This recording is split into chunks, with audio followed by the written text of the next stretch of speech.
Welcome to all of you. Here we're doing with the part 3 on the basic of arithmetic. In this class, I'll show you on the square and square root of a number. What do you mean by square of a number? When we say square of a number, it means that we have to multiply the number by itself. 1 square is 1 multiply 1, which is 1. 2 square is 2 multiply 2, which is 4. 3 square is 3 multiply 3, which is 9, and so on. Okay. Why I'm giving you this is because that if you can remember, it will be good for you for finding the square of a number from 1, and if possible, you can remember up to 15. Okay. And whenever you are getting a square of a number, if you find the square root of that number, you will get what you will get. If 3 square is 9, if you find the square root of 9, what you will get? You will get 3. Okay. Square root of 4 is 16. If you find the square root of 16, what you will get? You will get 4. The same thing, 5 square is 25. Square root of 25 will be 5. Whenever you are finding the square root of a perfect square, you'll get a number. Okay, you'll get a number because why? 100 is a perfect square of 10. Therefore, square root of 10 will square root of 100 will be 10. 1 to 1 is a perfect square. Therefore, root of 1 to 1 will be 11. The same thing will be for cube root of a number also, but cube root is you have to multiply the same number 3 times. 1 cube means 1 multiply 1 multiply 1, which is 1. 2 cube means 2 multiply 2 multiply 2, which is 8. 3 cube is 3 multiply 3, which is 9. 9 multiply 3, which is 27. And for the cube of a number, if you can remember up to 5, it will be good for you. The same thing goes with finding the cube root also. Cube root of 1 is 1, cube root of 8 will be 2, cube root of 27 will be 3. Same thing with cube root of 64 will be 4. Okay. Why? Is because here the order and the power, they are equal. The law of radical. If the order and the power are equal, then we can remove the radical sign. Next, we'll discuss with this with the multiplication table. Okay, the multiplication table right from lower classes, they ask you to remember to the table right from 2 up to 12. Okay, why they are saying you to remember the table is because every times you will need the table. You don't have to calculate this much time, 3 times 4, 4 times 6. You need not worry about calculating, but once you have already remembered, that will the product of those two numbers will be there in your mind. But why I'm giving you here is because that there are some of the table which we usually tends to forget or is very confusing. Like 3 multiply 7 is 21. Sometimes we used to forget what is 3 times 7. 3 times 8, 3 times 9. Okay.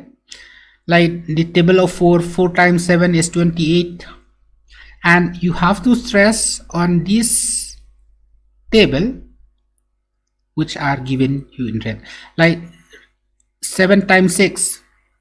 7 times 6 is 42, or 6 times 7 is 42. 7 times 7 49. 7 times 8 is 56. This also we is very if we can remember, it will be good for you, especially for this number which I have given you in red color.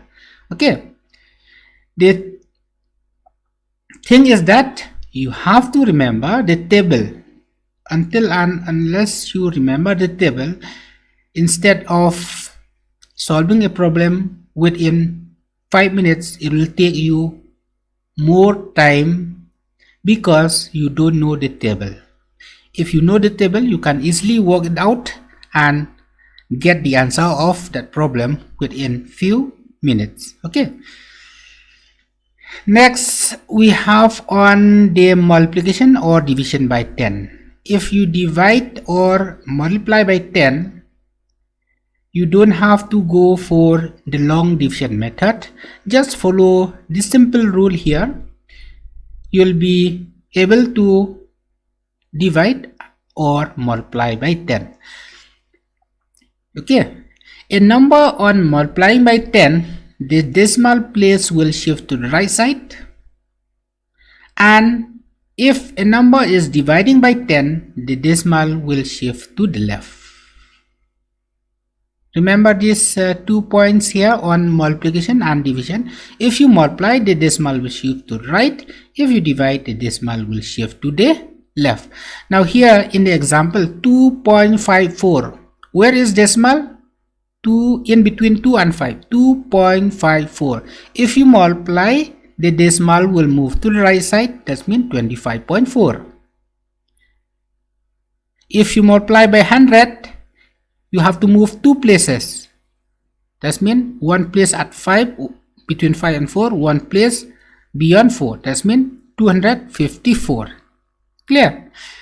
0.15 multiplied by 10, decimal is here, it will move by 1 place, that is 1.25. 3.025 is multiplied by 100, that means it will move by how many places? 2 places, 1 place, 2 places, that means 302.5. The same thing goes with division by 10. The decimal will move to the left. 31.25, if you divide by 10, it will move to the left by 1 place, that is 3.125. In the next example, number 5, 0.123, if you divide by 10, decimal is here, it will move 1 place to the left, that is 0.0123. There is no more 0 here because even though you can add before of 0, because there is no whole number here, 0.123. If you go 1 place, you can write 0.123, isn't it? But before that decimal point, you can add 0.0123. Okay, the next we'll discuss on the trick of irrational number. If the number are in fraction and you have to divide 3, suppose like 3 by 4, if you have to divide 3 by 4, what you'll do, you'll go through the long division process, isn't it? But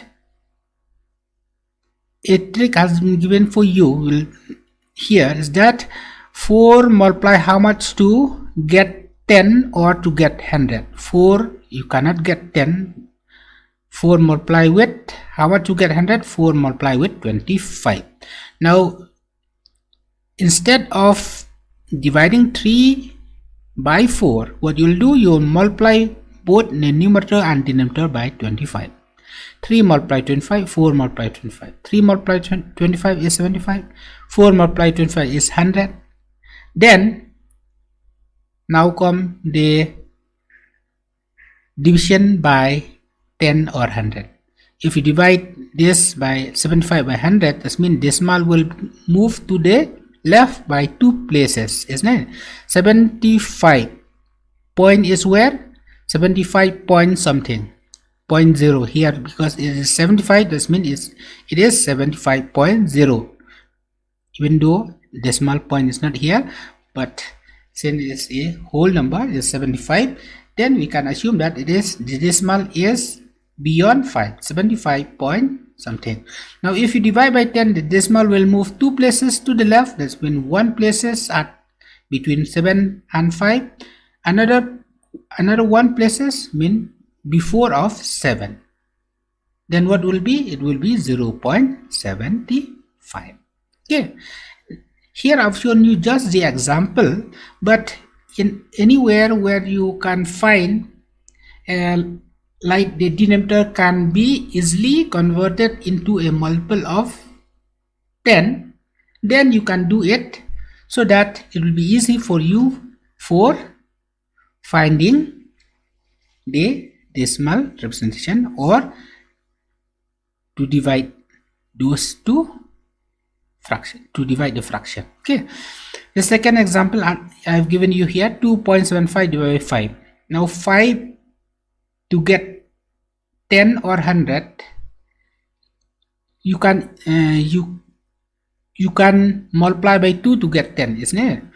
If you try with to get 10, if not possible, you try to get 100. But here 5 is in denominator, it will be easy for you to get 10 because 5 multiplied 2 is 10. Then what you'll do, you'll multiply both numerator and denominator by 2.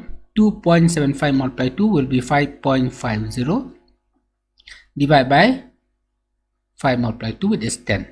Okay, yeah, here 5.50, because this 0 is after the decimal point, you can write as 5.5, no need to add 0. Okay, or you can add another 0, 5.500. There is no meaning of adding 0 at the end after the decimal point. Okay, here 5.50 you can either remove or simply write as 5.5. okay, but here if you are dividing by 10, then this decimal which is in between 5.5, it will move 1 place to the left. That is mean it will, decimal will be before of 5 here, it will be 0.55. okay, 5, it is 0.550, but that 0 after, which is after decimal, you can just ignore it because it has no value at all. You can simply write as 0.55. okay, next we'll discuss on what is the equation. I think you, every time you are coming across the equation, the expression, isn't it? Then let us know what is actually the equation. The algebraic expression containing the equal sign is called an equation. Mean any expression which contain equal sign, it is called as the equation. In an equation, there should be the left hand side and there should be the right hand side of whom? Of the equal side. There should be the left and the right side. Okay, example here, 2x plus 3y equals 0. We can call this expression as the equation. This expression is not just an expression, but it is an equation. Why? Because there is the equal sign. The equal sign is involved here. Okay, but if you write only 2x plus 3y, this is just the expression.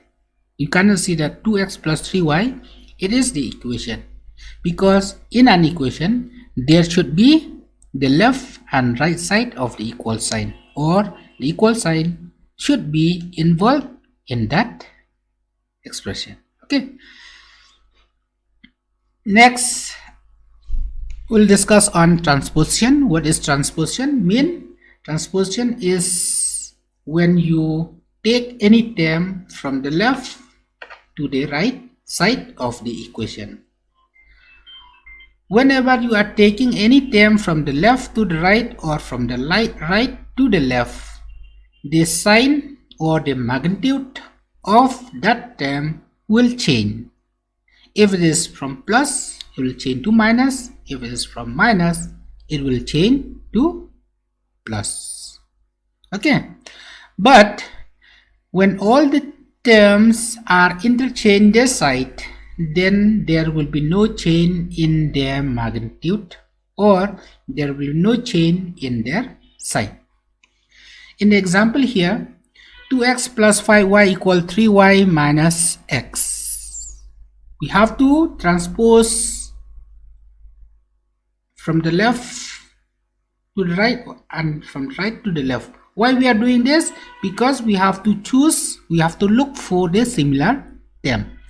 2x and x here, they are similar, therefore you bring to one side. 5y and 3y, they are two similar terms, you group them on the other side. Then here minus x is here, which is on the right side, you will take to the left, it will change to plus x. 3y is already on the right, you take 5y, which is plus, to the right side, it will change to minus 5y. 2x plus x will be 3x, plus minus here, 3y and minus 5y, plus minus is minus, 5 minus 3 is 2, minus sign will be greater, isn't it? That means 3x equal minus 2y. Okay, I've shown you here about the transposition, how we are doing when we move from the left to the right or from the right to the left. We have to change the sign. In the next example here, if 5 is equal to 3x plus 2, okay, then which are the similar term? 5 is a constant, 2 also constant, then you will group them together, you will bring them together. 5, this is plus 2, you bring to the left, will change to minus 2. 5 minus 2 equal 3x, 3x is already on the right side. Then 5 minus 2 is 3, 3 equal 3x. Then here 3 equal 3x, if you interchange their place, all the term from the right you bring to the left, all the term from the left you transpose to the right side, there will be no change in their sign. 3x equal 3, you can interchange the place and write 3x equal 3. 3 equal 3x, you can write 3x equal 3 with no changes of sign, because why? All the term from the left to the right and from the right to the left. Even though if you have 2-3 terms, okay, even though if an equation is having 2-3 terms, but if all those terms are transposed to the opposite side, and the same thing from the other side also, you transpose from the left to the right, all the terms from the right to the left, there will be no change in this side. Okay, next is the division to both sides of equation by any quantity. If you division to both sides of the equation, if you divide both sides of the equation, if you add, if you subtract, if you square, anything that you are doing to both sides of the equation, the value of the equation will remain the same. Example here, 2x equal 5. If you are dividing this equation to both sides by how much? By the quotient of x, which is 2. Dividing by 2 here, to the right side also you are dividing by 2. Then 2 can be cancelled. What you will get? X equal 5 by 2, isn't it? But usually what we are doing in solving the problem in algebra, we need not specify that we are dividing the equation by the quotient of x, dividing both sides of the equation by the quotient of x. We simply write, if 2x equal 5, simply write x equal 5 by 2. But from where does this 5 by 2 came from? is because that we are dividing both sides of the equation by the coefficient of x. Suppose if 3x equal 5, then by which number you have to divide? You have to divide by 3 both sides. Cancelling 3, x will be 5 by 3. Okay. Squaring to both sides of the equation. Suppose like if you have a number, if you have the equation a root 3 equal 9, squaring on both sides will be, you have to square a root 3 and square of the right side, which is 9. A square will be a square, root 3 square will be 3. That means we can write 3a square equal 81. Okay. Well, because why here? When you square this left hand side, this left hand side is having how many terms? 2 terms. Okay, a is a separate term, root 3 is a separate term. That means this square should be distributed to a and should distribute to root 3 also. A square, but root 3 square is 3, isn't it? Root 3 square is 3, root 3 square is root 9, root 9 is how much? 3. Because why? Because 9 is perfect square. Okay, then you are getting 3a square equal 81. The next example, root over of x plus 3 is equal to root over of y minus 2. When you are squaring both sides, then here come root over of x plus 3 square root over of y minus 2 whole square. Now this square here will cancel with the order. When the order are power are equal, then the radical sign we can remove the radical sign, which means that we will get only x plus 3. On right side also you will get only y minus 2. Okay, why? Because the order and the power they are equal. Then we can remove the radical sign and we'll get only the base. Okay, this is the basic of arithmetic which we are discussing here in part 3. Hope that you understand this, and maybe we'll discuss on the next part in our next class. Okay, bye to all of you. Have a nice day.